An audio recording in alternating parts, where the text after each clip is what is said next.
हर साल आश्विन शुक्ल पक्ष प्रतिपदा से लेकर के नवमी तिथि तक जगत जननी आदि शक्ति माता दुर्गा के विभिन्न स्वरूपों की पूजा अर्चना बड़े ही धूमधाम से की जाती है। माता के 9 स्वरूपों की पूजा के इस महान पर्व को नवरात्र कहा जाता है। वर्ष में 2 गुप्त नवरात्र और 2 प्रचलित नवरात्र सहित कुल 4 नवरात्र होते हैं। चैत्र और आश्विन मास में पड्डीडीडीएचने वाले नवरात्र प्रचलित एवं प्रसिद्ध नवरात्र कहे जाते हैं, जिसमें शारदीय नवरात्र का महत्व एवं इसके स्वरूप में थोड़ा अंतर होता है, क्योंकि शारदीय नवरात्र में पूजा पंडालों में माता के स्वरूप की विशेष पूजा आराधना की जाती है। इस वर्ष शारदीय नवरात्र का आरंभ आश्विन शुक्ल पक्ष प्रतिपदा तिथि 3 अक्टूबर 2024 दिन बृहस्पतिवार से हो रहा है। आइए जानते हैं इस साल किस तिथि का क्षय हो रहा है और किस तिथि की वृद्धि और अष्टमी नवमी कब मनेगी। चलिए जानते हैं कि नवरात्रि में पूजा किस समय करनी चाहिए और रोजाना शाम को दीपक कब जलाना चाहिए। दोस्तों, शाम की पूजा का सही समय क्या होता है? शाम को दीपक कब जलाना चाहिए और दीपक जलाते समय किस नियम का पालन करना चाहिए? अगर हम शाम को दीपक जलाते हैं तो क्या हमें स्नान करना आवश्यक है? मतलब शाम की पूजा बिना स्नान किए कर सकते हैं या नहीं कर सकते हैं? और शाम को घर में कितने दीपक प्रज्वलित करने चाहिए? कहां कहां दीपक प्रज्वलित करना चाहिए? दीपक जलाने का मंत्र क्या होता है? घर की परेशानियों को दूर करने के लिए और किसी विशेष मनोकामना को पूर्ण करने के लिए दीपक किस प्रकार से प्रचलित करना चाहिए? इसलिए आज की जो वीडियो है पूरी तरह से संध्या वंदन पर आधारित है। शाम के समय जो आप संध्या वंदन करते हैं, पूजा आराधना करते हैं, दीप प्रज्वलित करते हैं, वह किस प्रकार से आपको करना है, किस नियम का पालन करना है। मतलब आज की वीडियो पूरी तरह से आपके प्रश्नों पर आधारित है, जिनका उत्तर मैं आपको शास्त्रों के अनुसार देने का पूरा प्रयास करूंगा। तो वीडियो को पूरा जरूर देखें और अगर आपको आज की वीडियो अच्छी लगे तो इसे लाइक जरूर कीजिए, क्योंकि आपके लाइक और आपके कमेंट मेरे लिए बहुत महत्वपूर्ण होते हैं। यह एकमात्र जरिया है जिससे मुझे पता चलता है कि आपको यह वीडियो अच्छी लगती है। साथ ही कमेंट बॉक्स में भगवान शिव और माता लक्ष्मी के नाम का जयकारा भी जरूर लगाएं। इससे आपको सकारात्मक ऊर्जा की प्राप्ति होती है। और अगर आपका कोई भी सुझाव हो, कोई भी प्रश्न या कोई विशेष वीडियो देखना चाहते हैं तो उसके लिए भी कमेंट बॉक्स में जरूर लिखें। और हाँ, चैनल पर पहली बार आए हैं, अगर अभी तक आपने चैनल को सब्सक्राइब नहीं किया है तो आराध्य शिव चैनल को सब्सक्राइब जरूर कर लीजिए और बेल आइकन को प्रेस कर लीजिए। इससे यह होगा कि इस चैनल पर जो नई वीडियो अपलोड होंगी वो आपको सही समय पर प्राप्त होगी। तो सबसे पहले बात करते हैं कि दीपक प्रज्वलित करने से पहले, मतलब शाम को पूजा करने से पहले क्या स्नान करना आवश्यक है। देखिए, शास्त्रों के अनुसार पूजा में शुद्धता आवश्यक होती है। तो जब हम सुबह पूजा करते हैं तब तो स्नान करना अत्यंत आवश्यक होता है। सुबह बिना स्नान के पूजा नहीं करनी चाहिए। लेकिन शाम की पूजा आप हाथ पांव मुंह धोकर भी कर सकते हैं, जरूरी नहीं है आप स्नान करें। अब देखिए, आप चाहे तो वस्त्र भी बदल सकते हैं या फिर आप सिर्फ हाथ मुंह धोकर खुला करके भी पूजा कर सकते हैं। जैसे कि आपको शाम के समय पूजा करनी है तो दिन में भी आप शुद्धता का ध्यान रखें। जैसे कि आप जब भी टॉयलेट जाते हैं, बाथरूम जाते हैं, तब उस समय शुद्धिकरण जरूर कीजिए, खुला जरूर करना चाहिए। हर बार जब आप बाथरूम जाते हैं तो अगर आप दिन भर शुद्धिकरण का ध्यान रखते हैं तो शाम के समय बिना स्नान किए भी सिर्फ हाथ पांव धोकर पूजा कर सकते हैं। और चाहे तो स्नान भी कर सकते हैं। जैसे कि गर्मियों के दिन है तो शाम के समय भी आप स्नान करके पूजा कर सकते हैं। तो बहुत सारी चीजें आप स्वयं भी अपने विवेक से निर्धारित कर सकते हैं। आपका अगला प्रश्न है कि शाम की पूजा में दीपक किस समय जलाना चाहिए। तो देखिए, शाम को जो पूजा का समय होता है वह प्रदोष काल का समय होता है। मतलब जिस समय सूर्य अस्त हो रहा होता है उस समय हमारे घर में दीपक प्रज्वलित हो जाना चाहिए। अब जैसे कि आप लोगों के प्रश्न आते हैं कि कितने बजे दीपक जलाना चाहिए शाम को, तो देखिए, शाम को सूर्यास्त का समय हर मौसम में अलग अलग होता है। जैसे कि सर्दियां चल रही होती है तो 5:30 बजे तक भी सूर्यास्त हो जाता है। जैसे गर्मियों का मौसम है तो 6:30 से लेकर 7 बजे तक ऐसे ही सूर्यास्त का समय होता है। कई बार 7:30 का टाइम हो जाता है। गर्मियों में तो प्रत्येक मौसम में सूर्यास्त का समय अलग अलग होता है। इसलिए एक सही समय बताना कि इसी समय आप दीप प्रज्वलित करें तो यह बहुत मुश्किल होगा और यह ठीक भी नहीं होगा। एक ही समय पर हर बार हम दीप प्रज्वलित नहीं कर पाएंगे, इसलिए संध्या काल का ध्यान रखिए। जब संध्या काल का समय होता है, मतलब जब सूर्य अस्त हो रहा होता है, उस समय आप अपने घर में दीपक प्रज्वलित कर दीजिए। और अब बात करते हैं कि कितने दीपक आपको अपने घर में प्रचलित करने चाहिए। शास्त्रों के अनुसार संध्या काल में प्रतिदिन अपने घर के मुख्य द्वार पर एक दीपक जरूर जलाना चाहिए। इससे क्या होता है कि शास्त्रों के अनुसार शाम के समय संध्या काल में लक्ष्मी माता और उनकी बहन दरिद्रता दोनों ही भ्रमण पर निकलती है। तो जिस घर के मुख्य द्वार पर दीपक प्रज्वलित होता है, उस घर में मां लक्ष्मी प्रवेश कर जाती है। और जिस घर के मुख्य द्वार पर दीपक नहीं जल रहा हो, उस घर में दरिद्रता प्रवेश कर जाती है। तो इसलिए मां लक्ष्मी का प्रवेश आपके घर में हो, इसके लिए घर के मुख्य द्वार पर एक दीपक जरूर प्रज्वलित करना चाहिए। और हां, घर के मुख्य द्वार पर जो दीप प्रज्वलित किया जाता है संध्या काल में, इसके बहुत सारे फायदे शास्त्र में बताए गए हैं।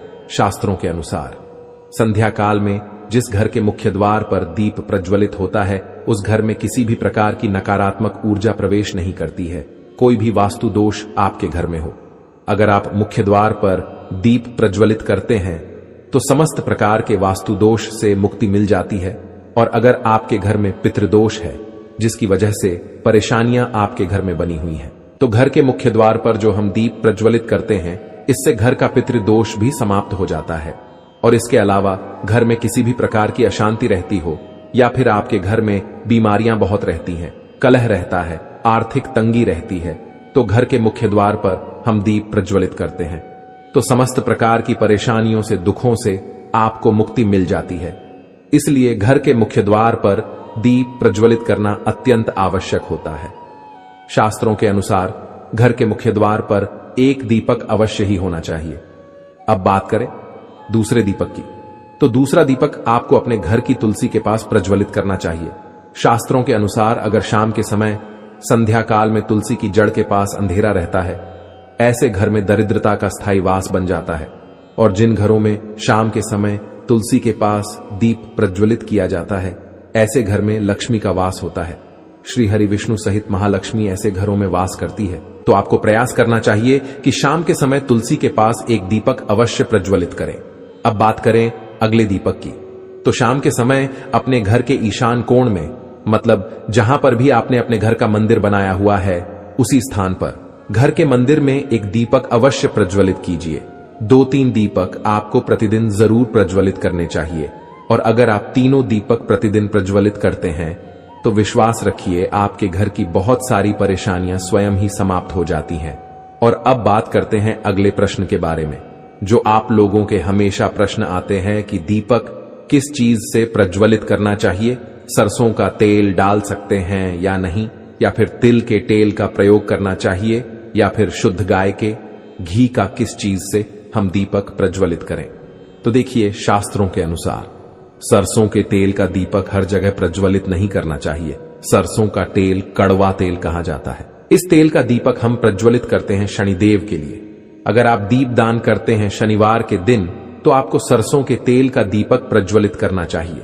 और आप चाहे तो जैसे कि पीपल का वृक्ष होता है, वहां पर भी सरसों के तेल का दीप प्रज्वलित कर सकते हैं।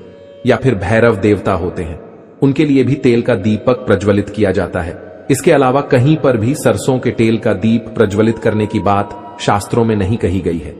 शास्त्रों के अनुसार किसी भी देवता के निमित्त जो हम दीप प्रज्वलित करते हैं, उसमें गाय का घी डालकर ही प्रज्वलित करना चाहिए। अब देखिए, ऐसे समय में जबकि गाय का शुद्ध घी नहीं मिल पाता है, तब हमें क्या करना चाहिए। तब आपको गाय के घी के नाम पर जो भी घी मिल जाता है या फिर शुद्ध घी मिल जाता है, उसका प्रयोग कर सकते हैं। या फिर आप चाहें तो तिल के तेल का दीप प्रज्वलित कर सकते हैं। तो प्रतिदिन जो आप दीपक प्रज्वलित करते हैं अपने घर में, चाहे आप घर के मुख्य द्वार पर प्रज्वलित करें, या फिर तुलसी के पास प्रज्वलित करते हैं, या फिर घर के ईशान कोण में प्रज्वलित करते हैं, तो सभी दीपक आप तिल के तेल या शुद्ध घी का प्रज्वलित करें। और हाँ, जब आप दीपक प्रज्वलित करते हैं, जैसे कि मुख्य द्वार पर ज्योति प्रज्वलित करेंगे, या फिर तुलसी के पास दीप प्रज्वलित करते हैं, या फिर घर में जो दीप प्रज्वलित किया जाता है, तो एक चीज का ध्यान रखना चाहिए, कभी भी दीपक को सीधे जमीन पर नहीं रखा जाता है। दीपक रखते समय प्रतिदिन दीपक के नीचे थोड़ा सा आप चाहे तो चावल रख सकते हैं, या फिर आप चाहे तो थोड़े से पुष्प रख सकते हैं। और हां, अगर आप दीपक के नीचे चावल रखते हैं तो इस बात का आपको ध्यान रखना है कि चावल अखंडित होना चाहिए, क्योंकि ऐसा माना जाता है कि अगर टूटे हुए चावलों का प्रयोग हम पूजा में करते हैं, किसी भी प्रकार से, चाहे दीपक के नीचे रखकर करते हैं या फिर अक्षत के स्वरूप में करते हैं, तो इससे घर में दरिद्रता आती है। इसलिए अखंडित चावल होने चाहिए। अगर आप दीपक के नीचे रखते हैं तो, और जैसे कि कई लोगों के प्रश्न आते हैं कि प्रतिदिन जो दीपक के नीचे हम चावल रखेंगे तो उस चावल का अगले दिन क्या करना चाहिए, तो अगले दिन उठाकर आप पक्षियों को डाल दीजिए। पक्षी उसे खा जाते हैं। और घर में जो आप ईशान कोण में दीप प्रज्वलित करते हैं, मतलब घर के मंदिर में जो दीपक प्रज्वलित किया जाता है, उस दीपक को आप किसी पात्र में भी रख सकते हैं। जैसे कि एक छोटी सी प्लेट ले लीजिए, उसी प्लेट में दीपक रख दीजिए और उस दीपक को हम प्रज्वलित करते हैं। मतलब घर के मंदिर में जो दीपक प्रज्वलित करेंगे वह आप किसी पात्र में भी रख सकते हैं, लेकिन सीधे जमीन पर आपको कोई भी दीपक नहीं रखना। इस बात का ध्यान रखिए। और आपका अगला प्रश्न है कि शाम की पूजा करते समय किस मंत्र का जप करना चाहिए? दीप प्रज्वलित करते समय दीप जलाने का मंत्र क्या होता है? तो देखिए, दीप जलाने का मंत्र मैं आपको बता देता हूं। आप अगर जप सकते हैं तो जरूर जपिए, लेकिन अगर आप मंत्र नहीं जप पाते हैं तब भी शाम के समय जब आप दीपक प्रज्वलित करते हैं उस समय आप किसी भी मंत्र का जाप कर सकते हैं। जैसे कि आप चाहे तो माता रानी, कृष्ण कन्हैया के किसी मंत्र का जप कर सकते हैं। आपके कोई इष्ट देवता हो तो उनके मंत्रों का भी जाप कर सकते हैं। दुर्गा चालीसा का, हनुमान चालीसा का पाठ करते हुए भी आप दीप प्रज्वलित कर सकते हैं। जरूरी नहीं है कि आप दीपक जलाने वाला मंत्र ही पढ़ेंगे। किसी भी मंत्र को पढ़कर आप दीप प्रज्वलित कर सकते हैं, संध्या वंदन कर सकते हैं, क्योंकि शास्त्रों में कहा गया है कि मौन रहकर कभी भी पूजा नहीं करनी चाहिए। जो भी शुभ कर्म होते हैं वह मंत्र उच्चारण के साथ ही संपूर्ण किए जाते हैं, इसलिए मंत्रोच्चारण आवश्यक है।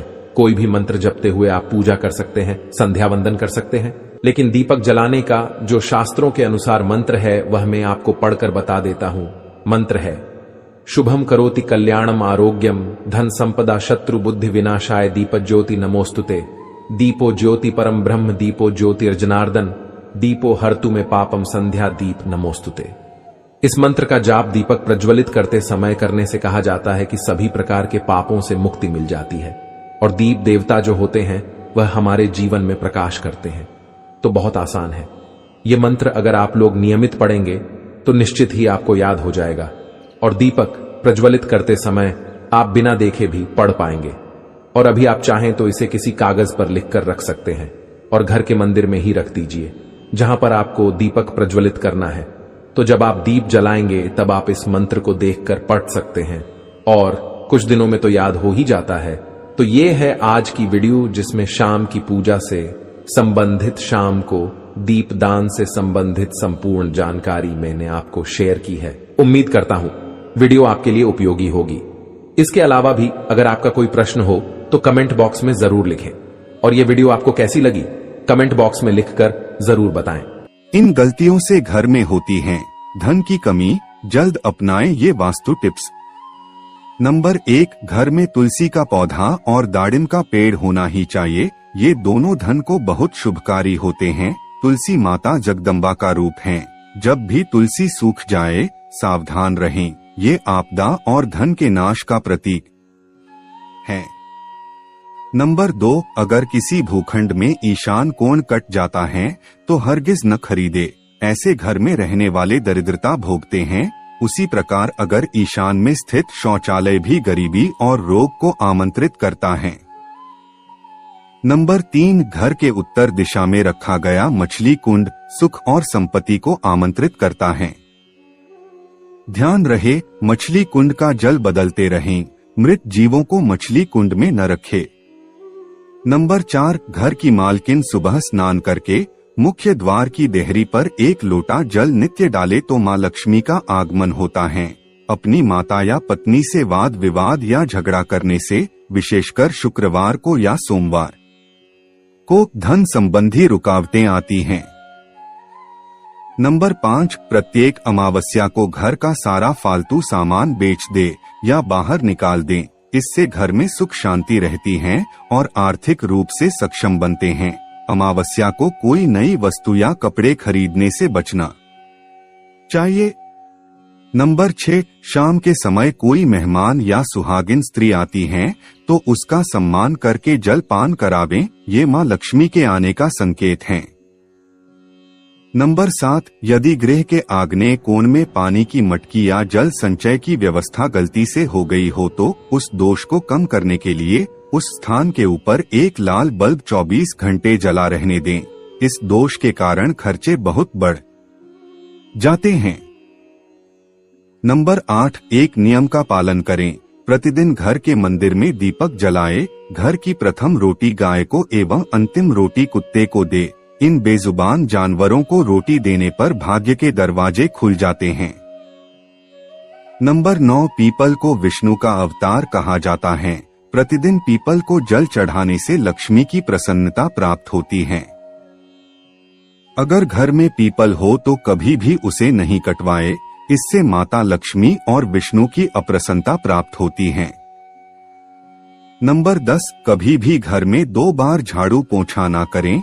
एक बार के झाड़ू पोंछा से नकारात्मक ऊर्जा समाप्त होती है तो दूसरी बार करने से सकारात्मक ऊर्जा समाप्त हो जाती है और देवी देवताओं का पलायन हो जाता है। नंबर 11, घर के अग्नि कोण या पूर्व दिशा में या ईशान कोण या उत्तर और वायव्य कोण के बीच में अलमारी या तिजोरी रखने से खर्चे बढ़ते हैं और धन कम होता जाता है। दक्षिण दिशा में उत्तरमुखी अलमारी या नैऋत्य में उत्तरमुखी या पूर्वामुखी या उत्तर दिशा में पूर्वाभिमुख तिजोरी रखने से धन संपदा उत्तरोत्तर बढ़ती रहती है। नंबर 12, घर में तांबे का कलश, हाथी की मूर्ति या चित्र, शहद, दर्पण, मोर के जोड़े की मूर्ति या चित्र, घी रखना चाहिए। मार्कंडेय पुराण के अनुसार ये वस्तुएं मां लक्ष्मी को आमंत्रित करती हैं। इसके अलावा पूजा घर में स्वयं के कुलदेवता या कुलदेवी का स्थान जरूर होना चाहिए। नंबर 13, ईशान कोण में स्थित कमरे का दरवाजा पूर्वाभिमुख या उत्तराभिमुख रखने से धन की कमी नहीं रहती है। नंबर 14, घर का मध्य कोण खाली होना चाहिए। ये ब्रह्मा का स्थान है। जब मध्य स्थान खाली होता है तो घर में सुख संपदा का वर्चस्व रहता है। नंबर 15, अगर जल निकासी की व्यवस्था ईशान कोण की तरफ हो तो धन के लिए बहुत लाभकारी रहती है। इसके विपरीत पश्चिम या नैऋत्य की और जल निकासी या नाला हो तो सुख और धन का नाश करता है। नंबर 16, जब पूर्व में स्नानागार हो और वायव्य में या दक्षिण दिशा में शौचालय हो तो धन प्राप्ति में बाधक नहीं बनता है, अन्य दिशाओं या कोण में प्रगति में बाधक बन जाता है। नंबर 17, ईशान यानी उत्तर पूर्व में जल संचय की व्यवस्था जैसे बोरिंग, कुआं, टैंक धन को बढ़ाने में बहुत सहायक होती हैं। जल 5 तत्वों में एक महत्वपूर्ण तत्व है। जल तत्व का वास्तु में सही नियोजन धन संपदा बढ़ाने वाला माना गया है। नंबर 18, अगर किसी मंदिर में नीचे आंगन में गिरा हुआ सिक्का या पुष्प मिल जाए तो लाल कपड़े में बांध कर रखें। उसको अपने पूजा घर या धन स्थान में लाल कपड़े में रखे। ये प्रभु का आशीर्वाद माना जाता है और धन संपदा में आकस्मिक लाभ होता है। नंबर 19, वास्तु वेद, मुख्य धार वेद से बचें। मुख्य धार या वास्तु के सामने खंभा, दीवार, पेड़ या सीढ़ियां होने से वेद होता है। ये सकारात्मक ऊर्जा को रोकता है और धन और प्रगति में बाधक बनता है। नंबर 20, आग्नेय कोण में रसोई, ईशान में पूजा घर और नैऋत्य कोण में मास्टर बेडरूम बहुत ही शुभकारी होता है। सुख संपदा और धन की उत्तरोत्तर प्रगति होती है। अगर जानकारी अच्छी लगी तो वीडियो को